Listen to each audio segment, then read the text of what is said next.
Pineapple on pizza, does it make sense? The answer to that question, this video right about now. Yo, I ain't here for the money, I ain't here for the fame. Though it might be nice to own a jet plane, I'ma do it all for you. What's going on, guys? Mr. Tasty is back with my new video that I'm super excited to post. So I did say in my last video that I had something in the pipeline, and I honestly did, I swear to God I did. But halfway through making the video, I decided to change things up a bit and do this one as a voiceover completely, just to challenge myself and give my studio mic a bit of a workout, this one right here. So before we actually get into it, full disclaimer, when I was younger I did used to work in a pizza place before, and I have made hundreds of pizzas with pineapple and without pineapple, and I have absolutely no problem making them, and I actually have no problem eating pineapple on pizza. It's not my first choice, but I really don't have an issue with it. So, however, opinion aside, the main reason for the video is to find out if pineapple does in fact belong on pizza from a logical taste science standpoint. So, let's just get right into it. Pow!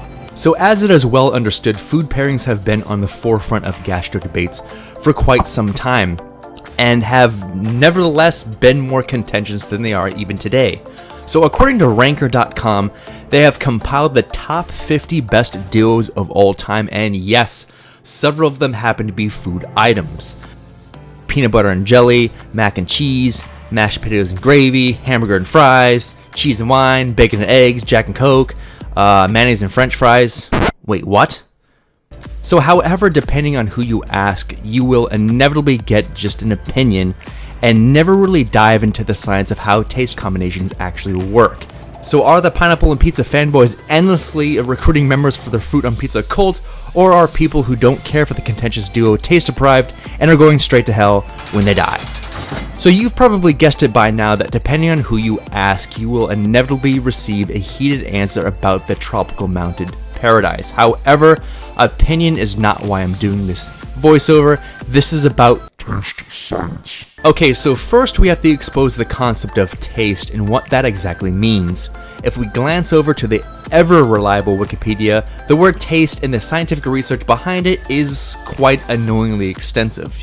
In essence, there are 5 main taste sectors in the human mouth: sweet, sour, salty, bitter, and umami. Sweet like sugar or candy, sour like lemon, salt like salt, and bitter like coffee or beer, and umami like earthly flavors or sometimes mushrooms. But you can pretty much narrow it down to this picture right here. So I did do some research, and according to Charles Spence at the University of Oxford, there's an entire science behind how humans interpret taste from their brains called neurogastronomy. So I came to the conclusion that there are few competing theories as to why this particular food pairing is such a debatable topic, especially on social media, and why people like talking about this. So my first theory is pretty much the easiest to explain. It's pretty much the theory of popularity. People like talking about what other people like talking about. Case in point, the pineapple and pizza has been around for decades, I think since the late 1970s. But the debate has only been over a few short years.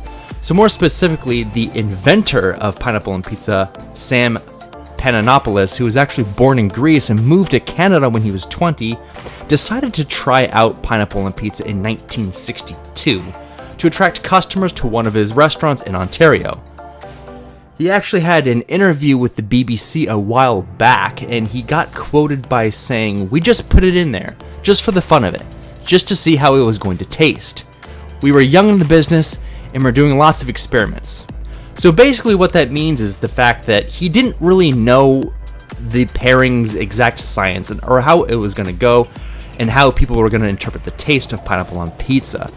So it was in fact just an experiment and not a well thought out plan, just as how people were going to react to different flavors. So theory number 2 is a little harder to explain, but it is more or less the theory of commonality. So the majority of people I've talked to about this do in fact like pineapple, and they do in fact like pizza, but just not together. It's much the same way that I like french fries and I don't mind mayonnaise, but I'm sure as hell I'm not going to put them together. Or quite possibly peanut butter and jelly. Despite all the rage, there is certain categories that pineapple and pizza fanboys love to clamor about, and it is not all hate, it's just a misconception. So the next time you hear this conversation flare up, try to find out if your friends like pineapple and pizza or pineapple on pizza. You'd be surprised by the results. So theory number 3 is a bit like the second theory, but with geographical and historical significance, the theory of originality. So back in the day, pineapple, there wasn't such thing as pineapple on pizza. Pizza in its infancy was basically just really simple. And it's not what the Italians would have wanted. Some experts suggest that pizza in its purest form is not meant to have anything on the top of it. However, much like everything else on this planet, things tend to change with the years and of course with different trends and different tastes. So this theory actually makes sense if you think about it, because our society isn't necessarily used to eating tart sweet fruit as a main entree, and thus the concept of it being introduced as a component to our main dish is a bit of a gastro faux pas. And lastly, we have theory number 4, the individual science of taste. This last theory is a bit harder to explain since it is more scientific than the other theories, but give me a chance to explain it and maybe you'll agree why. So the quick answer is that taste buds in human beings contain cells that react electronically in contact with various other chemicals in the mouth. Those chemicals have different properties and trigger reactions in different taste buds. At the same time, odors are being processed by receptors in the nose and the throat, sending their own signal to the brain. These signals will modulate those being received from the tongue. So the brain, in contrast, through a complex set of functions, decides where those reactions are going to be categorized. It also meshes multiple reactions into combinations that we have in our own mouths. That means basically that people's taste, smell, and reactions of eating, let's say, pineapple on pizza might be completely different from another person eating the exact same pizza. So in conclusion, the pineapple and pizza craze is the way that it is because it's a popular topic, and certain people's individual taste science in their mouths isn't the same as other people's, so it's really a subjective thing here. So the concept between savoriness of the pizza sauce, for example, and the sweet tartness of the pineapple doesn't quite hit the palate as much as it does with others. This can only mean that the brain's reaction to certain tastes have different chemical properties, and thus give different cognitive reactions to people when they eat it.